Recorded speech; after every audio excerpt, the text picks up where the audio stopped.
ধরবার লোক থাকবে না। 27 লক্ষ মানুষের নাম এসআইআরে বাদ গেছে। 27 লক্ষ মানুষ এই মুহূর্তে গোটা রাজ্যে দিশাহীন অবস্থায় ঘুরে বেড়াচ্ছে।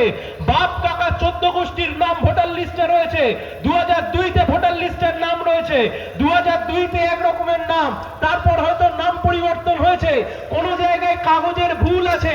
গরিব খেটে খাওয়া সাধারণ মানুষ এসআইআর এর নাম করে তাদের সবাইকে আজকে ভোটার লিস্টের বাইরে বের করে দিয়েছে। আমরা খালি আপনাদেরকে বলতে চাই, আমরা সেদিনকেও বলেছিলাম, আমরা ভোটে জিতি কি হারি, এমএলএ হই কি এমপি হই তা যায় আসে না, কিন্তু এসআইআর এর বিরুদ্ধে যে লড়াই সাধারণ মানুষের নাম যেভাবে বাদ দিয়েছে তার বিরুদ্ধে আপনাদের পাশে আমরা শেষ অবধি থাকবো। মুখ্যমন্ত্রীর নাম ছিল মমতা ব্যানার্জি, বলেছিল এসআইআর এ বাদ যাওয়া মানুষের পাশে থাকবো। মুখ্যমন্ত্রী চেয়ার চলে যাওয়ার পরে আর মানুষের কথা মনে পড়ে না। এখন পিসি ভাইপো মিলে দুজনে মিলে গুজগুজ ফুসফুস করছে বটে।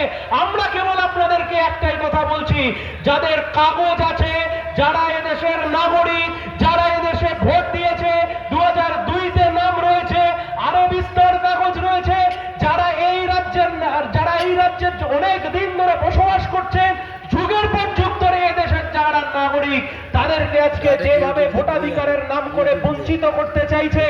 একদিকে সুপ্রিম কোর্ট বলছে এসআইআর নাগরিকত্বের প্রমাণ নয়, আর অন্যদিকে শুভেন্দু অধিকারী সরকার বলছে এসআইআর এর নাম বাদ গেলে আমি রেশন বাদ দিয়ে দেব। তোমার বাবার রেশন খাই না।